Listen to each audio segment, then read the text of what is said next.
अकोल्याचे तहसीलदार सिद्धार्थ मोरे यांच्या अध्यक्षतेखाली आज शासकीय दारूबंदी समितीची स्थापना करण्यात आली।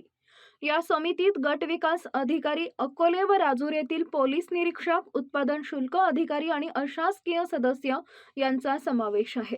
तहसीलदार सिद्धार्थ मोरे यांनी आज या समितीची स्थापना करून पहिली बैठक बोलावली। या समितीत अशासकीय सदस्य म्हणून हेरंबा कुलकर्णी यांना घेण्यात आलं आहे। तहसीलदार यांनी सुरुवातीला पोलीस व उत्पादन शुल्क विभागाच्या कारवायांची माहिती घेतली। त्यात पुन्हा पुन्हा गुन्हे दाखल झालेल्या विक्रेत्यांवर आणखी कठोर कारवाई होण्यासाठी काय करता येईल यावरही सर्व अधिकाऱ्यांनी चर्चा केली। अशासकीय सदस्य हेरंबा कुलकर्णी यांनी ज्या दुकानातून ही दारू आणली जाते ती माहिती घेऊन त्या लायसन दुकानदारावर कारवाई करण्याची गरज आहे व धाड पडण्यापूर्वी विक्रेत्यांना माहिती मिळते याबाबत स्पष्टीकरण अधिकाऱ्यांना मागितले।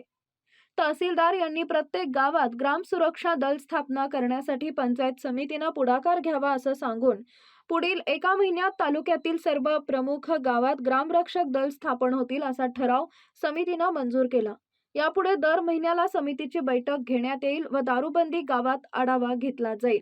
यावेळी गटविकास अधिकारी अमर काळे, अकोले पोलीस निरीक्षक बोरसे, राजूर पोलीस निरीक्षक सरोदेव, उत्पादन शुल्क अधिकारी सहस्त्र बुद्धे, अशासकीय सदस्य हेरंबा कुलकर्णी व भरारी पथक सदस्य उपस्थित होते। दारू आणतात, अवैध दारू विकतात, अनेक कुटुंब उद्ध्वस्त होतात याच्यामध्ये।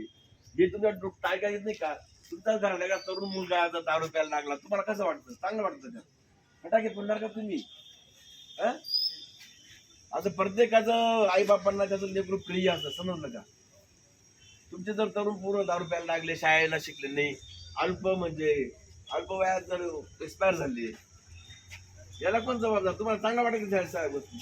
तर तुमच्या या दारू विकण्यामुळे चारशे सगळं उद्ध्वस्त होऊन राहिले। तर तुम्ही एक म्हणजे चांगलं म्हणजे जर व्ह्यू ठेवला बा, जे धंदे बंद करतील, कुठलाही धंदा करा जो चांगला असेल तर 500,000 रुपये रोज मिळणार, भरपूर धंदे भरपूर। ते करायला काय अडचण तुम्हाला? परत रेड मारायची आणायचं आणि तुमची म्हणजे याच्यामध्ये वाढली की पहिले आता बिझनेस अटक करता येते म्हणून तुम्हाला असं काही वाटून देऊ नका की पोलीस काहीच करत नाही याच्यामध्ये। असं तुम्हाला सांगतो, तुमच्यावर एक केस 2 केस झाल्या, आम्ही 93 प्रस्ताव पाठवतो एसडीएम साहेबांकडे। तो प्रस्ताव पाठवल्यानंतर तुम्हाला कमीत कमी 1 लाख त्याच्यामध्ये बॉन्ड आहे। आता परत मी 9 केसेस तयार केलेले आहेत। तो 1 लाख रुपयाचा बोजा तुमच्या जमिनीवर चालणार किंवा घरावर चालणार। तुम्ही बघत आहात अकोले टाइम्स, खबर प्रत्येक क्षणाची।